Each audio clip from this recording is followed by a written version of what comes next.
जय माताजी मित्रों, सूरज प्राकृतिक फार्म यूट्यूब चैनल में आ बधा मित्रों हार्दिक स्वागत है। आज अपनी माताजी आ बोल है જોઈ શકો છો। અત્યારે આમાં ખાતર ભરવાનું હાલે એટલે બધી બાંધેલી છે, બાકી બધી છૂટી રાખીએ છીએ। અહીંથી ખાતર ભરી અને આપણે તુવેરમાં નાખી છીએ। આપણા કડકનાથ છે જો આ લોકો ખાતર ફેરવવાનું અને ઈતેડી વીણવાનું કામ કરતા હોય છે। આપણે ક્યારેય આમાં વાસિંદા કરતા નથી, તો આવી રીતના એકદમ છૂટા હોય એટલે એકદમ ઝીણું પાવડર જેવું થઈ જાય છે। આપણે ગોબર લારી અને ગમાણી બનાવીએ છીએ। આ આપણી ગમાણ છે જારીવાળી, આમાં માટી બધી નીચે ખરી જતી હોય છે। એ બનાવવી હોય, ગોબર લારી બનાવવી હોય તો પણ ગૌશાળાવાળા કોઈ મિત્ર હોય એને બનાવી આપીએ છીએ। તો આપણે જોઈએ ગોબર લારીથી ખાતર કેવી રીતના ખેતરમાં નખાય। આગળ જોઈએ તો આપણે રેકડીમાંથી ભરાઈ અને ફરી અને આવી ગઈ છે। આ છે આપણી પ્રાકૃતિક તુવેર લાલ દાણાવાળી। આમાં આવી રીતના ગોબર લારી ભરી 400 ફૂટ જેવો સાહ છે, એમાં 2 ગોબર લારી ભરી અને અંદર નાખીએ છીએ। પછી આમાં એક વખત હજી પારા કરી દીધા, બીજી વખત પારા કરવાના છે। તો ખાતર બધું પારે ચડી જાય, આવી રીતના પાટિયું ખોલી નાખી એક નાખ્યા જાય, પાડતો જાય। આ પાટિયું પડી ગયું છે આમાંથી।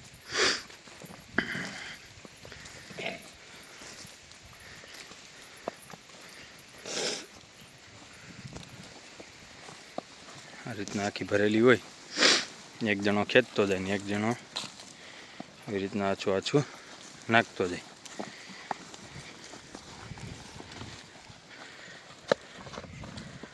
છોકરા વેકેશનમાંથી આવે તો એને થોડીક મહેનત કરાવીએ, ખેતીમાં થોડીક ખબર પડે।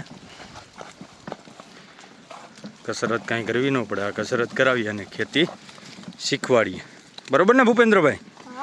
શીખવી જોઈએ ને ખેતી? હા, ખેતી શીખવી જરૂરી છે, તો બાળકોને ખ્યાલ આવે કે ખેતી કેવી રીતના કરવી, કેમાંથી કયું ઉત્પાદન થાય। બાળકો કાયમીની માટે ખેતરમાં જો એવી રીતના ઉલ્લીને આખી ઠલવવી હોય તો બી ખાલી થઈ શકે।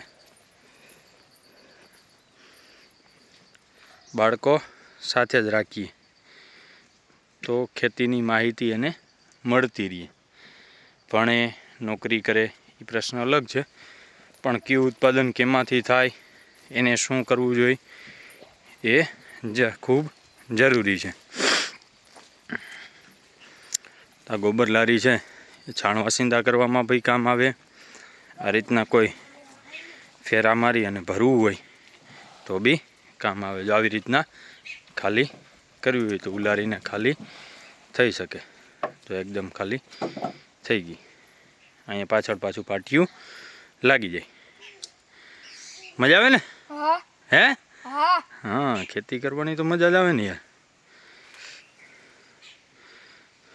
આપણી લાલ તુવેર છે,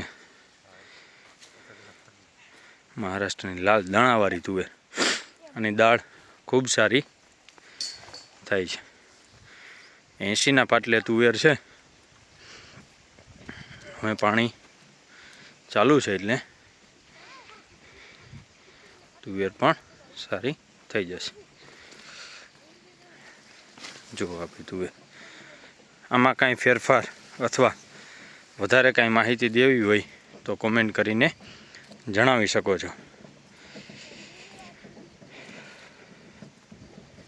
બાકી તો સાસણ ફરવા આવતા હોય તો રૂબરૂ મુલાકાત લઈ શકો। અસ્તુ, જય માતાજી।